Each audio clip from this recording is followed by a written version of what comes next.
It's that time of the year again. No, not Halloween or Thanksgiving or the long run up to Christmas. And no, definitely not Black Friday. It's earnings season. Once every 3 months, publicly traded companies pull back the curtains to reveal how they've been doing in the last quarter. Top line, bottom line, backlog, it's all there, posted online and plastered all over Wall Street. And for those not really familiar with financials, I understand how those rows and rows of pure numbers can seem a little dry. But it doesn't have to be. The smart money knows that the earnings season is when markets move, with some stocks soaring or crashing overnight just because of a few line items in the reports. And that's predictable volatility right there. And when you're trading options, you know there's money to be had during the earnings season. But how do you trade around the earnings season? And what metrics do you need to look out for when you get started? Well, today I've got the answer to that and more. Earnings season is a period when publicly listed companies are required to release their quarterly results. They fall roughly a few weeks after each fiscal quarter ends, and it's usually January to February, April to May, July to August, and October to November. Now, earnings reports come in several versions. The first form is the 10Q, which the company is required to submit to the SEC. That report contains detailed income statements where you're going to see total revenue, operating expenses, profit, net income, and more for the quarter. Then there's also the 10K, which is the annual report, and it's more comprehensive. Either way, both forms include the balance sheet, where you're going to find snapshots of what the company owns and owes, and a cash flow statement, which tracks how much money is actually moving in and out of their operations. Then, the company sends out a press release, which covers most of the most important information for the quarter, and a separate presentation, often called an earnings deck, that provides more detailed charts, graphs, and commentary on performance, trends, and future guidance. Then there's the actual earnings call, where company executives discuss the results live with analysts and investors. Now, reading financial statements is a skill on its own, so I'll definitely be covering that in a future video, so be sure to watch out for it.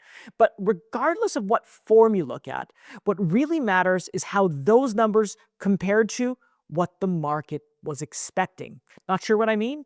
Well, have you ever heard or read statements like the company beat expectations or missed earnings, and then saw the stock move up or down according to those observations? Well, that's because expectations are the barometer by which financial results are measured. The problem is there's no real way to predict the financial results of a company until the release. The good news is that historical data can help you make an informed decision, and that's where the expected move comes in. Expected move predicts a range where the stock is expected to trade on a certain date. This is calculated by taking 85% of at-the-money straddle premiums. It gives traders a probable high and low range of the stock's price, and that helps them make better trades as they don't have to gamble. Expected move can be found in all Barchart screeners or right off the stock's profile page right here on the left navigation bar. But of course, earnings seasons, they're special. So wouldn't it be better if you could have a historical record of the stock's movement during these times? Well, good thing is Barchart also has the average earnings move, which, as it says in the name, gives you the average price movement in the last 4 earnings releases. So let's test it out here. Nvidia will be releasing its financials on November 19th, a few days from the time of recording. By the way, you can check out earnings schedules on Barchart on the earnings and dividend page found right here. And then you can set alarms for specific companies by clicking on the 3 dots at the end. You can also see both the earnings estimates and the history by clicking the icon under the details and history column, as you can see right here. Now, let's jump to Nvidia's profile page and click on expected move. And we can see that the chart includes the stock's price movement in the last 6 months and is followed by the expected move prices based on the next 2 weekly and monthly options contracts. You can also see the average earnings move right here, and down below is the table that shows you the expected move percentage, ranges, and implied volatility for different expiration dates, plus the open interest for each. Volatility is a measure of how much and how quickly a stock's price can move over time. Now, there's two types of volatility: implied volatility, or IV, which is future facing, and historical volatility, or HV, which is in the past. If you want to know more about volatility, by the way, I released a full deep dive on it up here. Do check it out. Now, open interest tells you the total number of open contracts for that particular underlying, premium, and expiration date. The higher the open interest, the higher the liquidity, which makes it easier to enter and exit trades. According to the data, Nvidia has moved by a little over 3% in its last financial releases, and it's expected to trade between $186 and $219, a range of approximately 8% on the expiration date closest to the November 19th financials release date. So how do you play this? Well, there's a few specific examples which I can get from the covered call screener, which you can access right here. Since the upper end of the expected trading range is $219, you might be interested in selling a $225 covered call on Nvidia if you own 100 shares of the stock. A covered call means selling a call option on stocks you already own, and the goal is for the stock to trade below your strike price at the contract's expiration so that it expires worthless and you keep the entire premium. By the way, I cover that topic in this video up here, so definitely check it out. Now, in this trade example, you'd get $2.53 a share, or $253 total for the contract. For this trade, you at least have some measure of security since you set your strike price above the expected range. But what if you don't own Nvidia right now? What would you do? Well, you could instead sell a cash secured put. A cash secured put is an option strategy that involves selling a put option on an underlying asset. You'll earn a premium while setting aside enough capital to buy 100 shares per contract should you get assigned. If the stock trades above your strike price, you keep the premium and nothing else happens. But if the stock trades below your strike price at expiration, you'll be buying 100 shares at a discount relative to what it's currently trading at, and you got paid to do it. And if that sounds good, I covered cash secured puts extensively in this video up here. For now, let's jump over to the naked put screener right here, and then maybe you might decide to sell the $185 strike put for $325 per contract. As long as Nvidia stays above your strike price at expiration, you keep the entire premium, but if the stock falls below that, you'll be buying 100 shares of Nvidia for $185 each, which is a nice discount compared to its current price of $202.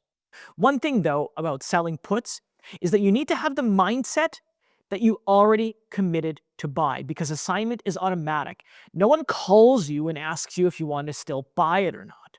Now, both these trades, covered calls and cash secured puts, require you to have a considerable amount of cash or investments already in your brokerage account. But what if you have a small account and you can't buy 100 shares of a specific security? Well, instead, you can sell a spread. A spread sets a floor on your trade. It protects you from a larger loss. Some common spreads include bear calls and bull puts.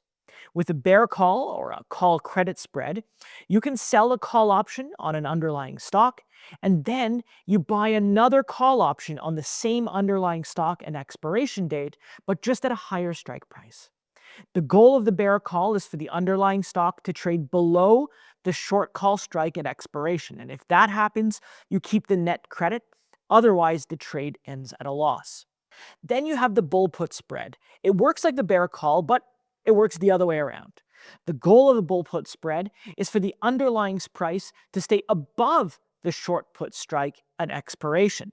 Let's have a look, and we can start by checking out the bull put spread screener right here in vertical spreads, and then click on the bull put tab, and then you'll get some suggested trades. Remember, you want the stock to trade above the short strike at expiration.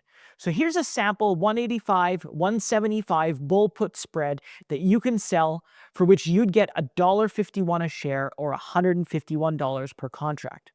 The trade has a maximum potential loss of $849 per contract and a roughly 20% chance of ending at a loss.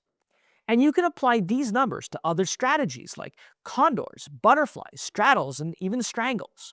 Now, you might be wondering why most of the samples I provided earlier are for selling options. Well, there's a good reason for that. You see, in the run-up before major market events like earnings announcements, implied volatility, or IV, is typically elevated.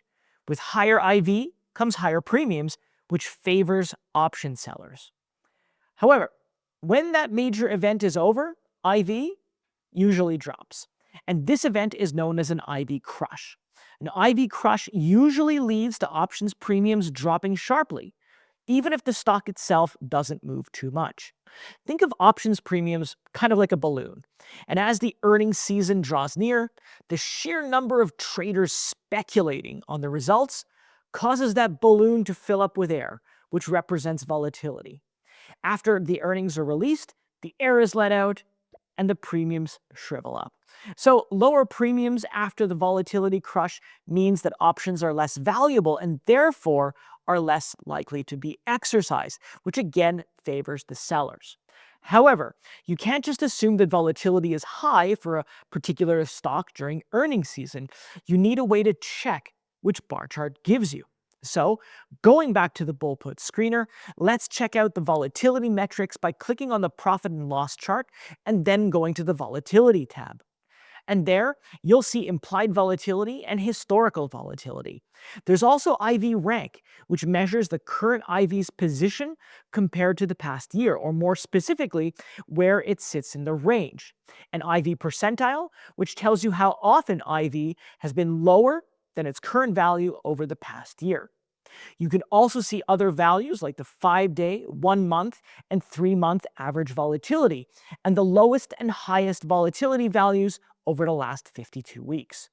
But the best features of the volatility tab, I think, are their interpretations. Interpretations can go from very low to very high.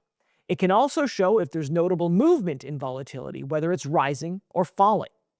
If the 5-day average IV is at least 5% lower than the 20-day average, the implied volatility over historical volatility ratio is below 0.91, and IV is falling while it signals a decline in volatility. On the other hand, if the 5-day average IV is 5% higher than the 20-day average, and the IV over HV ratio is above 1.09 with a rising trend, well, volatility is increasing. Overall, higher but falling IV usually works best for short option strategies like covered calls, cash-secured puts, or credit spreads. That means that IV, rank, and percentile above 60 or 70%, as these trade setups have the potential for richer premiums, and the falling IV will eat away at the options values, allowing you to buy them cheap or let them expire worthless. On the other hand, buying option contracts is best done when volatility is low but rising. Perhaps when IV, IV rank, and IV percentile are all below 50%, but with an upward bias. Right now, Nvidia's implied volatility is 47%, while its historical volatility is 35%. That means the market expects more movement ahead than we've recently seen. Its IV rank of 35% is roughly average, while an ID percentile of 60% shows us that current implied volatility is higher than it's been about 60% of the time over the last year. So overall, this suggests moderate but rising market anticipation ahead of Nvidia's earnings, which could lead to higher premiums in the next few days if the pattern holds. So selling options here is going to look more appealing. Focusing more on available data when trading around earnings seasons can be a great way to boost your win rates. However, you do need to remember that no metric can 100% predict the future. That's why you still need to keep an eye on your trades, monitor your positions, look for any major new news, and of course, check out the earnings as soon as they become available. Well, folks, that's it for me today in this video. If you have any questions, feel free to leave a comment below. And while you're there, if you found the video helpful, do like and subscribe because it'll help others find the video, it'll support the channel, and you won't miss out on any of our future deep dives. Thanks so much for watching, and we'll see you next time.